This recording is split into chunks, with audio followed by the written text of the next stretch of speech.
நிறைய பேர் இன்ஸ்டால மெசேஜ் பண்ணி இந்த மாதிரி ஆதிரை திருப்பி வராங்களா, ஆதிரை ரீஎன்ட்ரி கொடுக்க போறாங்களா அப்படின்ற மாதிரி கேட்டிருந்தீங்க. ஸோ அதுக்காக தான் இந்த வீடியோ. ஏன்னா இப்போதைக்கு பார்த்தீங்கன்னா 2 பேர் ரீஎன்ட்ரி கொடுக்கறதுக்கு வாய்ப்பு இருக்கு அப்படின்ற மாதிரி போயிட்டு இருக்கு. ஒன்று வந்து ஆதிரை, இன்னொன்று நந்தினி. ஸோ இவங்க 2 பேர்ல யாராவது ஒருத்தர் உள்ள வர போறாங்க அப்படின்ற மாதிரி ஒரு விஷயம் போயிட்டு இருக்கு. ஸோ அந்த மாதிரி டாக்ஸ் தான் வந்துட்டு இருக்கு. என்ன ப்ரோ சொல்றீங்க, அப்போ இன்னைக்கான எபிசோட்ல வருவாங்களான்னு கேட்டீங்கன்னா இன்னைக்கு இல்லை. ஆக்சுவலாக வைல்ட் கார்டு என்ட்ரிஸ் மொத்தமாக பார்த்தீங்கன்னா 4 பேர் இன்னைக்கு வர்றது. அடுத்த வாரமும் ஒரு செட் ஆஃப் பீப்புள்ஸ் வந்து வர போறாங்க. டோட்டலாக மொத்தமாக 9 பேர் வைல்ட் கார்டு என்ட்ரிஸ், 8 பேரோ 9 பேர் இருக்க போறாங்க அப்படின்ற மாதிரி சொல்றாங்க. சோ அதுல ஒரு ஆளா ஒன்னு ஆதிரை, அப்படி இல்லனா பாத்தீங்கன்னா அவங்க பேர் என்னது நந்தினி. சோ இவங்க 2 பேர்ல ஒருத்தர் வந்து வரதுக்கு வாய்ப்பு இருக்குன்றாங்க. சோ அத பத்தின ஃபுல் டீடைல்டு அப்டேட் தான் இந்த வீடியோல பார்க்க போறோம். என்ன பொறுத்த வரைக்கும் ஆதிரை உள்ள வரதும் வேணாம், அதாவது உள்ள எடுக்கிறதும் சேனலோட ஒரு இதுன்னு வச்சுக்கோங்களேன். ஆனா ஆதிரை வெளியே சில விஷயம் பண்றாங்கல்ல, அதெல்லாம் பார்க்கும்போது அதுக்கான ஹிண்ட் வந்து ஆதிரை கொடுக்குறாங்க. அதாவது நான் உள்ள வர போறேன், ரீஎன்ட்ரி கொடுத்தா நான் இதெல்லாம் பண்ணுவேன் அப்படின்ற மாதிரி ஹிண்ட் கொடுக்குறாங்க. எனக்கு தெரிஞ்சு அவங்களே அப்ரோச் பண்றாங்கன்னு நினைக்கிறேன் சேனல் கிட்ட வந்து, இந்த மாதிரி என்ன உள்ள விடுங்க, நான் உள்ள போய் கேம் ஆடுறேன், எஃப்ஜே வச்சு செய்யறேன் அப்படின்ற மாதிரி சொல்றாங்கன்னு நினைக்கிறேன். அவங்களோட இன்டர்வியூ இப்போ ரீசெண்டா நிறைய பேர் பார்த்துருப்பீங்க. பார்க்கும்போது செம்ம இரிட்டேட் ஆயிருக்கும். யாரா இந்த பொண்ணு இப்போ வெளியே வந்து திருந்தாம அப்படியே பேசிட்டு இருக்கு அப்படின்ற மாதிரி நிறைய பேருக்கு இரிட்டேட் ஆகும்.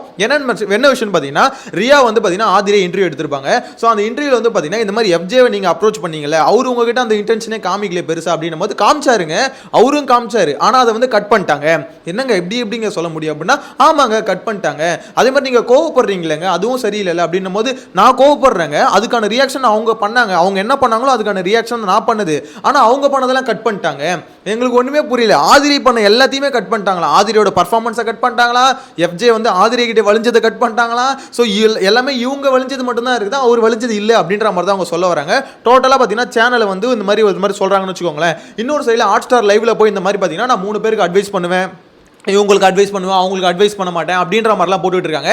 ஸோ இதெல்லாம் எதுக்கான ஒரு ஸ்ட்ராட்டஜி தெரியுமா, சேனல் வந்து திருப்பி கூப்பிட்டு ஆதிரையை உள்ள விடுறதுக்கு தான். அதாவது இவங்களெல்லாம் போனால் நான் முடிச்சு விட்ருவேன், எஃப்ஜேக்கெல்லாம் அட்வைஸே பண்ணக்கூடாது அப்படின்ற மாதிரிலாம் சொல்கிறாங்கல்ல. ஸோ இதெல்லாம் பார்த்தீங்கன்னா அவங்க ஆதிரை பண்ணது, அதாவது இதில் அது என்னது ஜியோ ஹாட் ஸ்டார் லைவ்ல வந்து பார்த்தீங்கன்னா அவங்க சொன்னது. ஸோ அதெல்லாம் எனக்கு பார்க்கும்போது எனக்கு என்ன தோணுதுன்னா, ஆதிரை வந்து பயங்கரமாக அப்ரோச்சை சேனல் கிட்ட இருந்து வைக்கிறாங்க அப்படின்றது கிளியராக தெரியுது. ஸோ அவங்களுக்கு எடுக்கிறதுக்கும் வாய்ப்பு இருக்குன்னு வச்சுப்போமே. ஆனால் ஏன் எடுக்கணும் அப்படின்ற கேள்வி தான் இருக்குது. ஏன்னா வெளியே போயிட்டு அமைதியாக இருந்தால் கூட பரவாயில்ல, அவங்க பேசின பேச்சு இருக்குல்ல, அந்த இன்டர்வியூ பார்த்த எல்லாருக்குமே, அந்த இன்டர்வியூ வீடியோ பார்த்த எல்லாருக்குமே செம்மையா ட்ரிகர் ஆயிருக்கும். என்னடா கடைசி வரைக்கும் ஒத்துக்காம மக்கள் தான் தப்பு பண்ணிட்டாங்கன்றாங்க, நீங்க என்ன புரிஞ்சிக்கல, நாங்க தப்பு பண்ணல, நீங்க என்ன தப்பா புரிஞ்சுக்கிட்டு இருக்கீங்க அப்படின்றாங்க. அவங்க ரியா சொல்றாங்க, இல்லங்க நாங்களும் லைவை பார்த்தோம், லைவ்ன்றது எல்லாமே ஃபுல்லாலாம் வந்துடாது, அதுலயும் சில விஷயத்தை கட் பண்ணுவாங்க.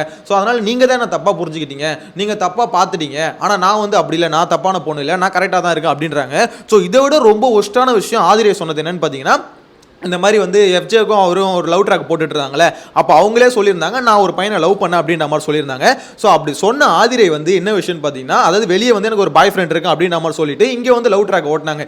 ஏங்க இந்த மாதிரி பண்ணுறீங்க, இதெல்லாம் நல்லா இருக்கா அப்படின்னு கேட்டால், ஏங்க நான் அங்கே போயிட்டு எனக்கு பாய் ஃப்ரெண்ட் இல்லைன்னு சொல்லிட்டு நாங்கள் லவ் பண்ணியிருந்தா தான் அது தப்பு, நான் உண்மையே சொல்லிட்டு தானே அங்கே லவ் ட்ராக் ஓட்டுறேன், இது தப்பு இல்லையே, லவ் கண்டென்ட் பண்ணுறது தப்பு இல்லையே அப்படின்றாங்க. எனக்கு புரியல. ஆக்சுவலாக ஆதிரையை பார்க்கும்போது பூர்ணிமா எவ்வளோ பெட்டர்னு தோணுது. எப்பா பூர்ணிமாலாம் பரவாயில்லப்பா, இது அதோட மோசமா இருக்குப்பா அப்படின்ற மாதிரி தோணுதுங்க. ஒஸ்ட்னாலும் ஒஸ்ட், சீரியஸ்லி ரொம்பவே ஒஸ்ட்.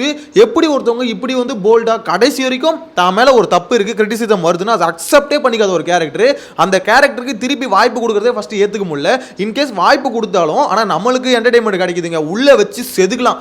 அதாவது இதுக்கு முன்னாடி ஆதிரி அடிச்சது இல்லை, இதுக்கப்புறம் வேணும்னே அடிப்பேன், நான்லாம் வேணும்னே அடிப்பேன். அந்த அளவுக்கு பார்த்தீங்கன்னா எனக்குலாம் அந்த இன்டர்வியூ பார்த்தோன்னா செம்ம கடுப்பாயிடுச்சு. அதாவது ஒருத்தவங்க வந்து பார்த்தீங்கன்னா புரியாமல் இருக்கிறது வேற, புரிஞ்சுக்கிட்டு நம்ம மேலே பழிய போகிறது வேற. மக்கள் மேலே டோட்டலாக பழிய போட்டுருக்காங்க. மக்கள் தான் பைத்தியக்காரங்க, மக்கள் தான் பார்த்தீங்கன்னா இந்த மாதிரி வந்து அவங்க புரிஞ்சிக்க மாட்டாங்க. என்ன எனக்கு புரியலையே. நாங்கள் இதை பார்க்குறோம், அதாவது ஷோவை பார்க்குறோம், ஷோவில் என்ன காமிக்கிறாங்க, உன்னோட கிளிப்ஸை மட்டுமா காமிக்கிறாங்க, ஒட்டுமொத்தம் எல்லாம் நடக்க தானே காமிக்கிறாங்க. ஸோ எல்லாத்தையும் அதாவது ஆதிரியை மட்டும் கெட்டவங்களா போர்ட்ரே பண்ணும் அப்படின்ற மாதிரி இங்கே நினைக்கல. கரெக்டாக. ஸோ நீங்கள் 2 பேரும் எப்படி இருக்கீங்களோ அதை தான் உங்களுக்கு காமிச்சாங்க. அப்படி இருக்கும்போது எஃப்ஜே வந்து இவங்க கிட்ட பழகுனது வந்து கட் பண்ணிட்டாங்க, நான் பழகுனது மட்டும் தான் அங்கே காமிச்சாங்க அப்படின்றது என்ன பொறுத்த வரைக்கும் சுத்தமாக ஃபால்ஸ் அலிகேஷன். ஏன்னா எஃப்ஜே பண்ணியிருந்தாலும் அதை போட்டிருப்பாங்க. ஏன்னா விஜய் டிவி பொறுத்தவரை அவங்களுக்கு தேவை கண்டென்ட். ஸோ அந்த கண்டென்ட் யாருக்கிட்ட இருந்து வந்தாலும் அவங்களுக்கு ஓகே தான். அது வந்து பார்த்தீங்கன்னா அரோரா வந்து துஷாரை கூப்பிட்டாலும் சரி, இல்லை துஷார் வந்து அரோராவை கூப்பிட்டாலும் சரி, எதுவாக இருந்தாலும் அது கண்டென்ட்டாக பார்ப்பாங்க, இது வெளியே போகணும் அப்படின்ற மாதிரி தான் நினைப்பாங்க. ஸோ ஆப்வியஸாக அதெல்லாம் கட் பண்ண மாட்டாங்க. மோஸ்ட்லி ஷோவில் கூட நீங்கள் சொல்கிறது ஒத்துக்கலாம், அதாவது இதை கட் பண்ணுறாங்க அப்படின்ற மாதிரி. ஆனால் லைவ்ல அந்த மாதிரிலாம் மேக்ஸிமம் கட் பண்ண மாட்டாங்க. ரொம்ப ஆக்வர்டாக இருக்குல்ல, ரொம்ப எல்லாம் மீறி போகிறாங்க பார்த்தீங்களா, அதை தான் மேக்ஸிமம் கட் பண்ணுவாங்க. எனக்கு தெரிஞ்ச வரைக்கும் சொல்கிறேன், ஒரு லிமிட்டுக்கு மேலே போகிற விஷயத்தை இது லைவ்ல கட் பண்ணுவாங்க, லிமிட்டுக்கு மேல வார்த்தையை விடுறத மட்டும் பீப் போடுவாங்க. விஜய் சேதுபதி சொன்னார்ல நேத்து கலைக்கு பீபா போட்டுட்டு இருக்கோம்டா, எவ்வளவு பீப்டா போறோம், இந்த சீசன் ஃபுல்லா பீப் போட்டுட்டு இருக்கோன்றாங்களா, அது உண்மைதான். நிறைய பேர் கெட்ட வார்த்தை பேசுறானுங்க, அது எல்லாத்துக்குமே பீப் போட்டுட்டு தான் இருக்காங்க. ஸோ அந்த மாதிரி விஷயத்தை தான் கட் பண்ணுவாங்க, பீப் போடுவாங்களே தவிர இவங்க ஆதிரியை சொல்லாங்களா பர்டிகுலராக அவங்களுக்கான நியாயத்தை மட்டும் கட் பண்ணி எடுத்துட்டாங்க அப்படின்ற மாதிரி ஆதிரியை பேசிக்கிட்டு இருக்காங்க. ஸோ இந்த கேரக்டரை திருப்பி உள்ள வர்றது என்ன கேட்டால் சேனலுக்கு தான் அசிங்கம், ஏன்னா இவ்வளோ அசிங்கம் பார்த்ததுக்கு அப்புறம். ஸோ இருந்தாலும் ஓகே, அவங்களுக்கு தேவை கண்டென்ட். ஆதிரை உள்ள வந்து அப்படி பண்ணுவேன் இப்படி பண்ணுவேன்னு சொல்லிட்டு ஒரு மாதிரி ஒரு பிம்பத்தை கிரியேட் பண்ணுறாங்க சோஷியல் மீடியா ஃபுல்லாகவே. நான் வந்து ஃபயராக இருப்பேன், எஃப்ஜே போய் தெருக்கி விடுவேன், எஃப்ஜே தான் ஏமாத்திட்டேன், எஃப்ஜே தான் துரோகம் பண்ணிட்டேன் அப்படின்ற மாதிரிலாம் ஒரு மாதிரி சொல்கிறாங்களே. ஸோ இதெல்லாம் ஒரு பக்கம் நெரேட்டிவ் அவங்க செட் பண்ணுறதுக்கு திருப்பி உள்ள வாய்ப்பு கேட்கறதா அப்படின்ற மாதிரி எனக்கு என்னமோ தோணுது. ஸோ இன்கேஸ் சேனல் அதை அப்ரூவ் பண்ணிட்டாங்க, அவங்களுக்கு தேவை கண்டென்ட்னு முடிவு பண்ணிட்டாங்கன்னா நெக்ஸ்ட் வீக் ஆதிரியை உள்ள வந்துருவாங்க. ஸோ நந்தினி ஏன் உள்ள வராங்க அப்படின்ற டாக் வருதுன்னு தெரியலங்க. ஏன்னா நந்தினி வந்து ஆல்ரெடி ஒரு எப்படி சொல்ற ஒரு பிரச்சனை இருந்து வெளியே போனவங்க. ஸோ அவங்க உள்ள வராங்க அப்படின்ற மாதிரி ஒரு விஷயம் போயிட்டு இருக்கு. என்ன பொறுத்த வரைக்கும் நந்தினி வந்து நான் கன்ஃபார்ம் நம்ப மாட்டேன் நந்தினி வராங்க அப்படின்ற மாதிரி. ஏன்னா அவ்வளோ சீக்கிரமா சரியாயிருப்பாங்க அந்த ஒரு இதுல இருந்து.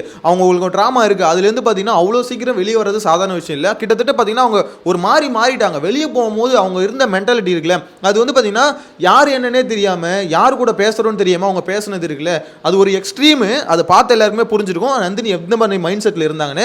ஸோ அவங்க திருப்பி வர்றதுக்கு என்ன பொறுத்தவரைக்கும் வாய்ப்பு இல்லை. ஆனால் ஆதிரியே வர்றதுக்கு வாய்ப்பு இருக்கு. ஆதிரியே அதுக்கு ட்ரைவும் பண்ணிட்டு இருக்காங்க. அதுக்கு பார்த்தீங்கன்னா பயங்கரமான அப்ரோச் போட்டு சேனலை எப்படிலாம் இது பண்ண முடியும். ஏன்னா சேனலை பொறுத்தவரை கண்டென்ட் வைஸ் யோசிப்பாங்க. ஸோ அதனால கண்டென்ட் இவகிட்ட இருந்து வருன்ற மாதிரி நம்ப வைக்கிறாங்க. அதாவது அவங்க என்ன சொல்றாங்கன்னா மொதல் வாரத்தில் எனக்கு மக்கள் வந்து பார்த்தீங்கன்னா அன்பு அள்ளி தெரிஞ்சாங்க. அதுக்கப்புறம் பார்த்தீங்கன்னா என்னோட கேம் பிளே வந்து மக்கள் சரியாக புரிஞ்சிக்கல, எனக்கு புரியல. மொதல் வாரத்தில் வந்து நல்லா விளையாடணும்னு சொல்லிட்டு அன்பை கொடுத்தாங்கன்னா அதுக்கப்புறம் வந்து மக்கள் அப்போ மொதல் வாரத்தில் மட்டும் எப்படி அப்போ மட்டும் கரெக்டாக புரிஞ்சுக்கிட்டாங்களா? அதாவது அவங்கள சப்போர்ட் பண்ணும்போது மக்கள் கரெக்டாக புரிஞ்சுக்கிட்டாங்க, அவங்கள சப்போர்ட் பண்ணாதப்ப மக்கள் வந்து தப்பாக புரிஞ்சுக்கிட்டாங்க. இப்படின்னு ஒன்று வந்து பார்த்தீங்கன்னா ஸ்டேஜ்லேயும் பேசுது, இன்டர்வியூலையும் பேசுது, மாற்றி பேசுது. அப்படின்னா எனக்கு புரியல. ஐயோ ஆதிரை யாருமாடின்னு எப்படிமா இப்படிலாம் உன்னால் பேச முடியுது? இவ்வளோ போல்டாக வந்து ஒரு விஷயம் வந்து தப்பாக அக்செப்ட் பண்ண முடியாமல் தப்பை வந்து பார்த்தீங்கன்னா அப்படியே இது மாற்றி அதை வந்து சேனல் மேலே மிஸ்டேக்கு, மக்கள் மேலே மிஸ்டேக்குன்னு போர்ட்ரே பண்றனா, ஒரு ப்ரொஜெக்ஷன் கேம் வெளியே வந்து நீ ஆடுறனா, அது உங்களோட இதுக்கு வந்து பார்த்தீங்கன்னா நல்லது இல்லை அப்படின்னு நம்ம சொல்ல தோணுது. எனிவேஸ் அவங்க ஏதோ ஒன்று பண்ணி போட்டோம். ஆனால் அவங்க இப்போ உள்ள வரான்றாங்கல்ல, அதுக்காக தான் இப்போ இந்த வீடியோ மெயின்.